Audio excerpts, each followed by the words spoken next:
Cool paper. So, Yeah, we this, spent more time. that's the one you proposed the other day, right? I changed it. You change it, but it's like the same one, right? Exactly. Yeah. Okay. I know you mentioned, but are you able to show parallel trend or not? Before, because you use difference in difference, right? Again? You use difference in difference. Difference in difference proposed commerce. Yeah, but for difference in are you able to show parallel trend before your or not? Because you mentioned that is an issue you have. Yeah, parallel. No, parallel track. Maybe there is some test for parallel track, but it's impossible to have a parallel track also. That's why I showed this. Alright, what's going on with the projector? I think Oh, once yeah, you, because I'm having this once you, issue. That's why yeah, once you slide, By the way, slideshow. check your WhatsApp. Yeah. Alright, so I'll present within the 15 minutes that we have. And I'm presenting for Philip, who is my student. He's a 19-year-old sophomore, very interested in finance, math, economics, renewable energy, uranium. He's 19, has enough credits to graduate this coming December. He thinks he wants to go and get a PhD in finance, economics, or math at MIT, Stanford, Harvard. He's looking at the top schools, USC. Pretty remarkable. He took enough AP credits to be, in striking point of graduating, and so he's in his senior ending classes alongside a lot of seniors as a sophomore. So he wrote this paper on his own, independent, and approached me with it in the spring last year, and I helped him as a sponsor. He needed a faculty sponsor to present at an undergraduate on-campus research conference at IU Northwest, and then he approached me again in the fall and said, can we do something more with it? I took a look at it, and I thought that it was really a complete, project, other than I kind of asked him to, wrap up, what's the point, if you're familiar with some of those types of papers where there's lots of cool data, but what's the point? And so I submitted it to a conference I usually go to in Los Angeles, and it won a Best Paper Award there, and was invited to publish in their journal, which is listed in Cabell's. And then it was accepted to present here, and so he presented it in Los Angeles, and then he was gonna come here, but his flight got canceled, so he couldn't make it. So I'm presenting it for him. I really didn't help him with it any. I, assisted with finding outlets and very minor formatting, and kind of quarterbacking the conference facilitation or journal facilitation, or where to send it to, because really you have no clue where to send it to on your own. But I'm gonna present it as best as I can for him. I understand what he's doing, but he is definitely a guru in his own respect, and very much above the level of most undergrads. And I asked him to give me some cliff notes, which I'm going to go through for each slide, rather than just read off the slide. That way I'm getting what he thinks the key points are. And other than that, I'll just go ahead and do that here. So for emerging economies, growth for new energy demand is mostly concentrated in India, China, Southeast Asia. We can note China's tendency to favor nuclear energy and how their influence in Africa could lead to new demand for uranium coming online. A special point is that China exporting their industrial capacity to Africa could be big here, causing unexpected growth. The last point about recovering from COVID and how a damp global economy may impact energy demand, along with pain points, global conflicts, Ukraine, Russia, etc. So this is just the graph kind of showing the projected increases in aggregate electricity demand. On the next slide, we talk about the shifting energy sources. So for 2019, we can see that our energy is mostly oil, coal, natural gas, renewables, nuclear, and hydroelectricity. As the renewables, nuclear, and hydroelectricity are the smaller portions for the 2030 projections. Natural gas is projected to increase 1%, oil go down a few percent, renewables go up, nuclear and hydroelectricity stay about the same. These are from, I believe, BP's projections. So the main point here is that the projections are too optimistic and misleading. We won't actually be using any less fossil fuels by the end of the decade. Data from BP's outlook pretty much assumes almost all the new demand from energy will be sourced from renewable sources. We can't power a society of billions who are increasingly desire a better quality of life with windmills and solar panels. Not to say they don't have their place, but we need sustainable energy solutions at scale, and that's in quotes, so that must be from BP's packet. So these are Philip's comments. I'm reading them and reporting what's on the slides. This is his work, and I'm helping him with getting it out there and kind of serving a mentor role as far as helping him with getting a track record. So catalyst origins and drivers. Taiwan is a stone's throw away from China. Any militarized conflict in the region will lead to immediate depression of uranium spot price. There's a Z plant in Ukraine. When it went on backup generators, uranium producers saw price depression. Equity pricing reflected this immediately and sharply. Multipolarity is just about how the decline of the U.S. might impact energy markets. The key factor here is oil and the decline of the petrodollar.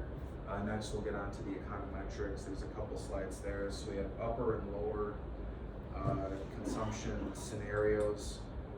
They're pretty conservative estimates.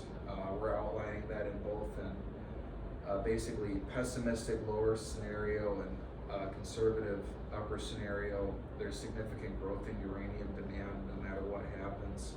This is important because we're still at a 26% production deficit and consuming much faster than we are mining and enriching it. There's lots of supply side constraints present right now. On the second slide, we show that this is a feasibility test of the global MOU that wants 30% of all medium heavy duty vehicles produced and sold to be fully electric by the end of the decade. Purpose of this is to outline that policymakers are not doing what they should be doing and don't know what they're talking about. Also shows the mismatch between sustainability goals and where we are at right now. The key takeaway is if this MOU turns into reality, we will have to doubt the current capacity of the U.S. power grid just to charge all these new car batteries to full capacity once, which is kind of interesting. I have heard that point from other sources that as enticing as electric vehicles are, they are mostly sustained by government subsidies, and there is an issue with all the batteries, but I think that's another issue at another time. So methodology on the first slide. So we're showing that the data was tested very rigorously and minimal issues were found. Important because the work that we plan to continue is with similar data and parsing using the methodology. The main point is that we are working with very high quality data sets and that we understand the drawbacks and benefits. So basically we're just showing that we meet the conditions for simple linear regression. There's no homoscedasticity. We were going through different legs of autocorrelation. Y1 and Y3 in this equation are the first and third terms. Mu is the mean of the data set. Sigma squared is the variance of the data set. We're looking at X1 through Xn from the model data. This is our transformation to absolute percent change month over month. And A is equal to X1 and B is equal to X2. For the second part of the model, we have our equation, which is our linear equation model, and our dependent variable is the percent change in GEI, which is the general energy index being predicted by the percent change in the USP. NM, which is the uranium spot price, and so then these are the estimates that come out of the model. The R squared is really low at about 0.046 with 373 observations. So we're showing that on average we found that a 1% change in the uranium spot price tended to about a 20% shift in the general energy price level. The result had incredibly high significance but very poor ability to explain this relationship. We found the opposite result in an additional paper that was recently published on uranium that uses a logistic regression. So I will get to concluding remarks here on the next slide and wrap it up. So to conclude it, put simply, in the future, if we want to achieve sustainability goals and potentially use nuclear energy as a pathway, then the impacts of unexpected demand for uranium can cause energy prices to rise more drastically than we anticipated. Overall, nuclear energy and uranium, specifically the price of energy from nuclear power plants, may be playing a larger role in the energy economy than we have previously understood. And so I guess there's 5 minutes if you have any questions about that. I can answer them the best I can or relay them on to Philip and have him follow up with you if you have anything interesting to note about it. All that was done by your student, by the sophomore student? Yep, he wrote this all on his own. It's really impressive, right? Yeah. Wow. Did you help him with the data? I didn't help him with anything. Wow. So how did he get the data on his own, everything? He got the data from, I think, different sources. This looks like it's from Electricity Outlook 2020. I know this graph is from, I think, BP. As far as the actual data goes, he said he did everything in Excel and he gathered the data.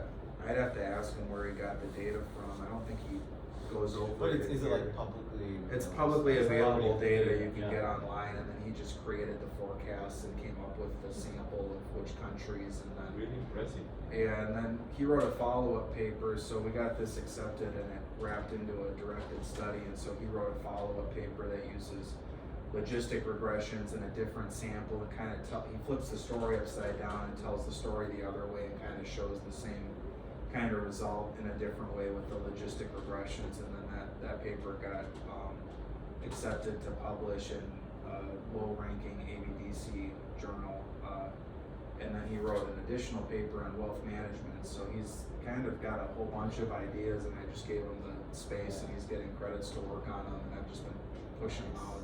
So nice.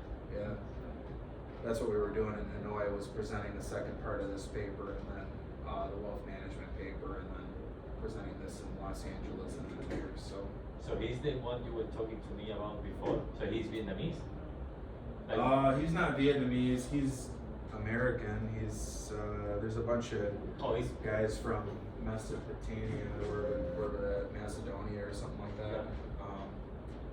A bunch of those in Northwest Indiana. So that's him on the left, and he's really interesting guy. So I'm excited to see where he ends up going or how he ends up, choosing a career path. But I don't know what that has to do with his work or his project. But I know there is a concentration of that, kind of European demographic or whatever. Oh, okay. So he's from Macedonia. Yeah, basically. Like from there, Like if he was born here, his parents probably came from there. Oh, If his okay. parents, his Second grandparents, generation. and it's just like a pocket of like that type of in Cherryville, Indiana. Right. Yeah, that is random. Yeah. Yeah. I've had a number of students with that, background. a finance major. Yeah, he plays soccer too, so I'm gonna put a Google alert on just 5 years from now, he's like, all right, this guy wanted to know about fracture. yeah, he played soccer for IU Northwest. Oh, he plays there? Yeah. Wow. He played for 1 semester or 1 year. He doesn't play currently. He got started at Bloomington and then he left Bloomington and came to IUN. So I don't know why he left down there, but He wanted to be with his fellow Macedonians. yeah, he wanted to be at home or something. Yeah. So that's that. Do you have any other questions about it? So that was a 1% change in the GEI led to a 20% change in the uranium. Yeah, spot price? that's what he said. Or no, the other way around. All right, right. 20, maybe the 1% fluctuation in the uranium spot price tended to 20% fluctuation generally. Yeah, that doesn't work out. That's 20% change in that is leading to a 4% change Okay. in that.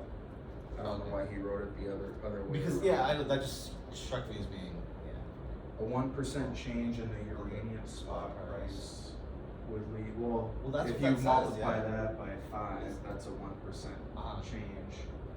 And multiplying that by 5, I'm not following it.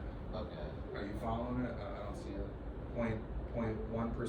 1% in uranium spot price is a 20% shift in the GEI. If both of them are log, it seems like log, then it should be 0.20%.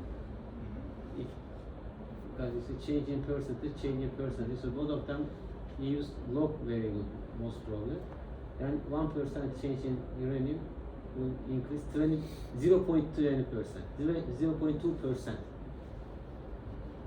I don't know if you get a log thing or not, but it's point 20 is leading to 0.04.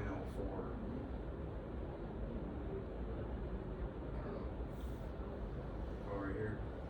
Based on the model, full month-over-month percentage fluctuation in the uranium spot price would have tended to a 20% fluctuation in GEI.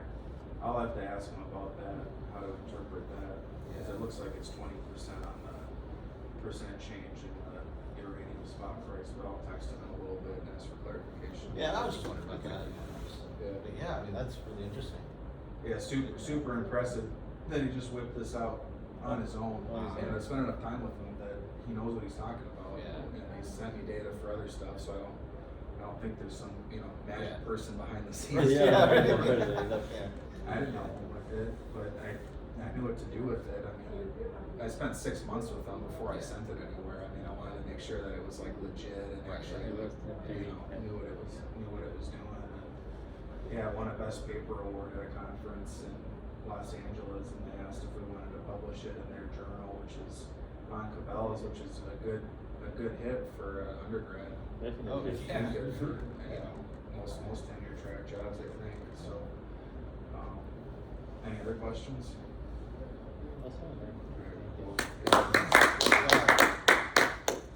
We fit 4 papers in one session. Yeah. Okay. Alright. Send you some. Okay. Yeah. I send you some pictures. Okay, my battery is dying. Oh, that's fine. That's fine. So, what you asking? So, like, yeah, when you use your different methods, you said that you can show. So 1% change